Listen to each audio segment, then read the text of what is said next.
First guests are kicking cancer in the butt, literally, especially using martial arts. Please welcome Danny Hakim and Rabbi Eli Melech Goldberg.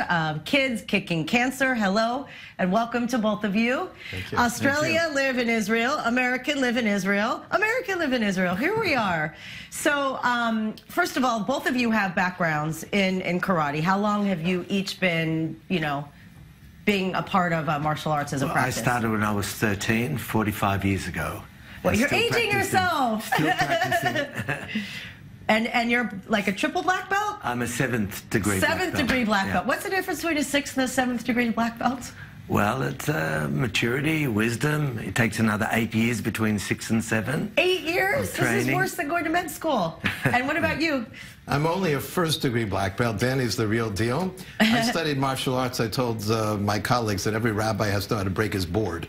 That was the reason I got into it. But I loved it so much, and I've been involved in martial arts for many years. But the key to the martial arts is really the power of the mind to take control.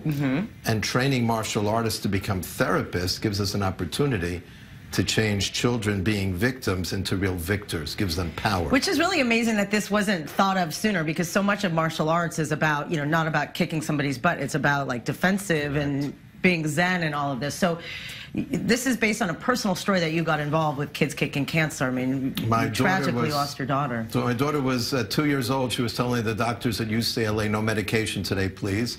And she'd tell the 5-year-old kids in the clinic not to cry. And a number of years after she passed away, and today leukemia is a very treatable disease. It wasn't the same thing in 1981. And a number of years after she passed away, I found myself directing a camp for kids with cancer. I came upon this 5-year-old kid in the clinic. He's having his port in his chest, ready for medication for chemotherapy. 2 nurses are holding him down. 3rd nurse has a large syringe to plunge into his chest. He was screaming something awful. I just walked in there. It was so counterintuitive. I yelled, "Wait!" And they all stopped. Even the kids stopped screaming. They looked at me. I have a clue what I was going to say next. And I just said to the nurses, "Give me 5 minutes with this child." And I walked over to the kid. He looked at me like I was the governor. I just stayed his execution. And I said to the child, I'm a black belt, which really, he's a real black belt, but to me, it's not such a big deal. To the kid, it was wow. And I said to the child, I said, "You want me to teach you some karate?" He almost jumped off the table. I explained to him, in the martial arts, you learn that pain is a message. You don't have to listen. You could breathe in this amazing chi, this energy, and push out the pain. Watch me. 5 minutes later, we're doing a simple Tai Chi breathing technique, and 20 minutes later, they took the needle out. He looked up at the nurse and he said, "Did you do it yet?" And that's when Kids Kicking Cancer was born. Wow. So, tell me the feeling of fulfillment, that you get knowing that here you are bringing, your skills, and, you couldn't make more of a difference than children going through, such pain and suffering. How does it feel for you? Well, as a martial artist, you gather a lot of understanding about pain because of all the years of training. But still, there's a lot to learn. And we learn from the children. So that's what happens. And in Israel in particular, I'm chairman of Kids Kicking Cancer in Israel. We're in 6 hospitals. What is incredible is that the hospitals in Israel, there are Jewish kids and Arab kids, Bedouin kids, kids from Gaza even, Ethiopian kids, and we have instructors who are Bedouin and Jewish, Haredi, and we need to train them together. And it's an incredible feeling. But it's such a microcosm of what can be done when everybody is on the same page. It's an incredible showcase. We have the children teach adults. We're all human. They're all our children. We have kids teaching adults how to breathe in the light and blow out the darkness. I brought a group of kids from Sloan Kettering to teach Pfizer executives how to do this a number of years ago. They called me from Italy. Would I go to Italy and teach Pfizer Rome how to do it? They got so excited about the program, introducing Bambino Gesù Hospital, the Vatican Children's Hospital. Wow. Which I thought was like really cool.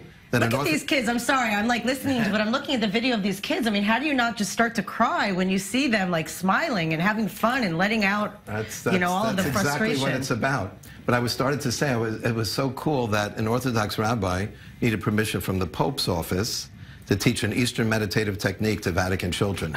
And this was the previous Pope, and he said yes. So we're now in 10 hospitals in Italy. Wow, that is just incredible. And the program is in, you said in like, how many countries, how many cities? We're in 5 countries, in 46 hospitals in 5 countries. We just started 3 hospitals in South Africa. Wow, incredible. So do you get to travel, or your programs are all focused here in Israel? Well, actually, just last week we had instructors from Turkey and Egypt and Greece, and they're very interested to expand and do that in these countries. So we're very keen to export what we're doing here in Israel. Have there been studies, or is this, kind of in the long-term plan of, we're seeing so much advancing science, spirituality, fusing it.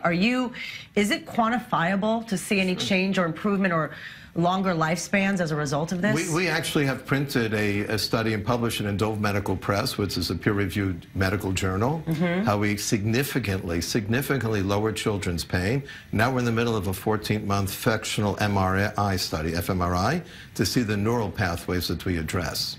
This is incredible. Thank you guys so much. This is really incredible. Amazing. Now I want to get in help, except that I'm like a white belt.